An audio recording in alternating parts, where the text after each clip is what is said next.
I would say that in the 90s, one of the most defining features about Superman was he had this sort of righteous anger, and even as Clark Kent, like he wasn't really acting. He wasn't trying to act. There was no massive difference between Superman and Clark Kent. It was always just the same person. He was just like didn't show his power as Clark, but they were very similar identities. They were the same guy. They're the same guy. He just had a completely different outfit, and that's pretty much about it.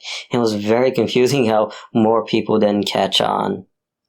Whereas in the 70s, late 70s or 80s, that era of Superman, you could tell, oh, these are completely different people because of the acting and blah, blah, blah, blah, blah. He's playing two characters.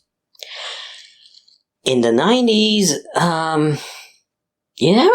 as soon as it came to Justice League era, you didn't really see him as Clark.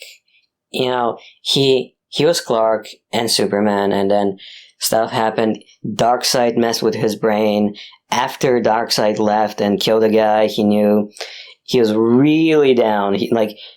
They called it age lines in the documentaries about JOU, but I always took it as like the mental fatigue of everything that happened with the Darkseid invasion led to him feeling out of power, weakened, blah blah blah, and then he gradually built up his strength, and then finally Darkseid shows up, and he's finally reached a level of relative health. Darkseid shows up, and he beats the shit out of Darkseid.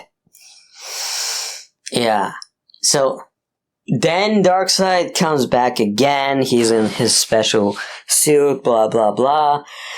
But Superman, well, he lives in a world made out of cardboard.